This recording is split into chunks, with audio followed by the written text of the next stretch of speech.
नीरव मोदी 13,000 कोटींहून अधिक रुपयांचा घोटाळा करून पळालेला हिरे व्यापारी. लंडनमध्ये त्याच्या बाबतीत एक खूप मोठी गोष्ट घडली आहे. लंडनच्या हायकोर्टाने त्याची शेवटची पुनर्विचार याचिका फेटाळून लावली आहे. याचा साधा अर्थ असा की आता त्याला भारतात आणण्याचा मार्ग पूर्णपणे मोकळा झाला आहे.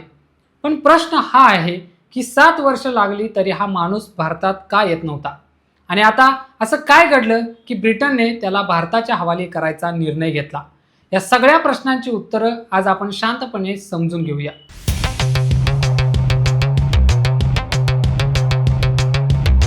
नमस्कार, मी सुनील आणि तुम्ही पाहताय या बोलूया. तर घटना अशी आहे की 25 मार्च 2026ला लंडनच्या उच्च न्यायालयाने नीरव मोदीचा अर्ज फेटाळला. न्यायमूर्ती जेरेमी स्टुअर्ट स्मिथ आणि न्यायमूर्ती रॉबर्ट जे यांनी स्पष्ट सांगितले की या केसमध्ये आता पुन्हा विचार करण्यासारखी कोणतीही असाधारण परिस्थिती उरलेली नाही. नीरव मोदी 2018 मध्ये भारतातून पळाला आणि 2019 मध्ये त्याला लंडनमध्ये अटक झाली. तेव्हापासून तो तिथे तुरुंगात आहे. त्याने आजवर 10 वेळा जामीन मिळवण्याचा प्रयत्न केला, पण दरवेळी त्याचा अर्ज फेटाळला गेला.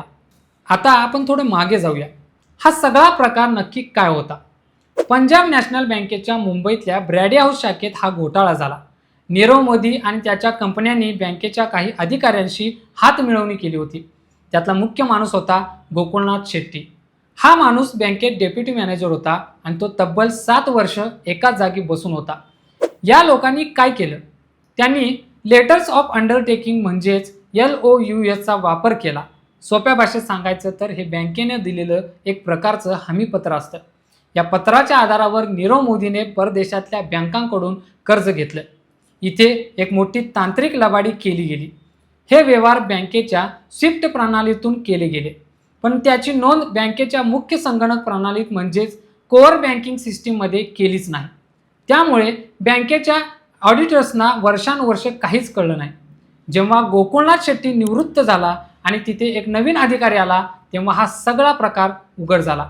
तोपर्यंत नीरव मोदीने देशाला 13,578 कोटी रुपयांचा गंडा घातला होता.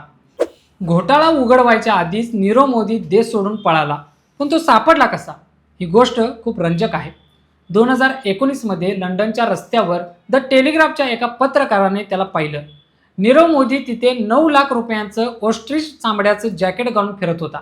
त्या पत्रकाराने त्याला गाठलं आणि प्रश्न विचारायला सुरुवात केली. नीरव मोदी फक्त नो कमेंट म्हणत राहिला आणि टॅक्सी पकडून निघून गेला. पण तो व्हिडिओ व्हायरल झाला आणि भारत सरकारने ब्रिटनवर दबाव वाढवला.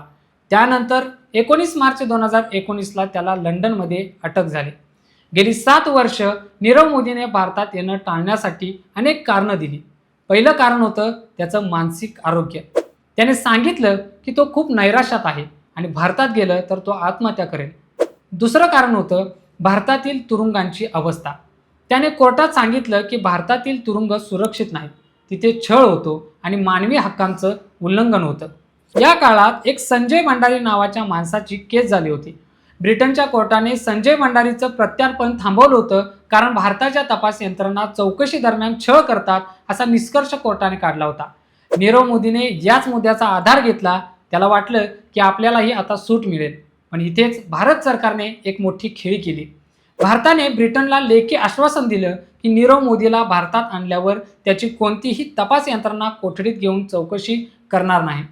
CBI, ED किंवा इतर कोणत्याही यंत्रणेला त्याची उलट तपासणी करायची गरज नाही, कारण आमचा तपास पूर्ण झाला आहे, असं भारताने सांगितलं.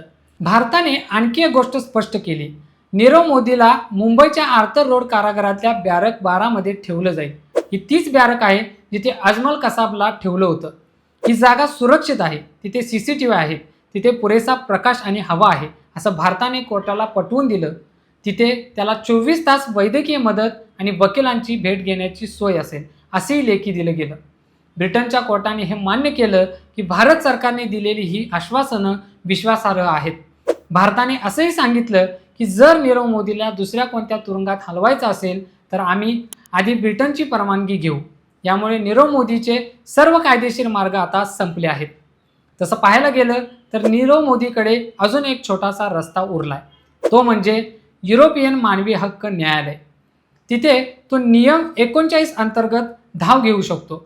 पण कायदेतज्ञांच्या मते तिथे त्याला यश मिळण्याची शक्यता खूप कमी आहे, कारण लंडनच्या हायकोर्टाने आधीच सर्व बाबींचा बारकाईने विचार केला आहे. आता पुढच्या 28 दिवसात काय होणार? नियमानुसार सर्व अपील फेटाळल्यानंतर साधारण महिनाभरात गुन्हेगाराला संबंधित देशाच्या हवाली करावं लागतं. भारतीय तपास यंत्रणांची एक टीम आधीच लंडनमध्ये आहे. जर नीरव मोदीने युरोपियन कोर्टाकडून स्थगिती आणली नाही तर एप्रिल 2026च्या अखेरीस तो मुंबईच्या विमानतळावर उतरलेला असेल. याचा अर्थ असा होतो की विजय मल्ल्या किंवा मेहुल चोक्सी यांच्या तुलनेत नीरव मोदीची केस आता शेवटच्या टप्प्यात आली आहे. विजय मल्ल्याची केस अजूनही काही गोपनीय तांत्रिक बाबींमुळे रखडली आहे, पण नीरव मोदीच्या बाबतीत ऑगस्ट 2025 मध्येच अशा सर्व गोपनीय प्रक्रिया संपल्या आहेत. नीरव मोदी भारतात आला तर काय होईल? सर्वात आधी त्याला आर्थर रोड जेलमध्ये नेलं जाईल. तिथे त्याच्यावर खटला चालेल. अंमलबजावणी संचालनालयाने आतापर्यंत त्याची 1000 कोटीहून अधिक रुपयांची मालमत्ता बँकांना परत मिळवून दिली आहे, पण पूर्ण रक्कम अजूनही वसूल झालेली नाही. तो भारतात आल्यावर या प्रक्रियेला वेग येईल. हा विजय केवळ एका व्यक्तीला पकडण्यापुरता नाही, हा भारताच्या राजनैतिक संबंधाचा विजय आहे. भारताने आंतरराष्ट्रीय स्तरावर हे सिद्ध केले की आमच्या तुरुंगात मानवी हक्कांचं पालन केलं जातं. यामुळे भविष्यात जे लोक पैसे बुडवून परदेशात पळून जाण्याचा विचार करत आहेत त्यांच्या मनात धडकी भरली असेल. तर ही होती नीरव मोदी प्रकरणाची पूर्ण गोष्ट.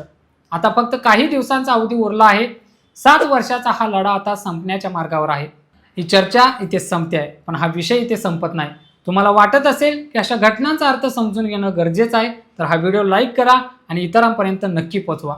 तुमचं मत, तुमचा अनुभव, तुमचा दृष्टिकोन कमेंट्समध्ये नक्की सांगा. अशाच वेगवेगळ्या विषयांवर बोलण्यासाठी चॅनलला सबस्क्राईब करा. आजच्या व्हिडिओत इतकंच. नवीन व्हिडिओत नवीन विषयासोबत पुन्हा भेटूया. या बोलूया.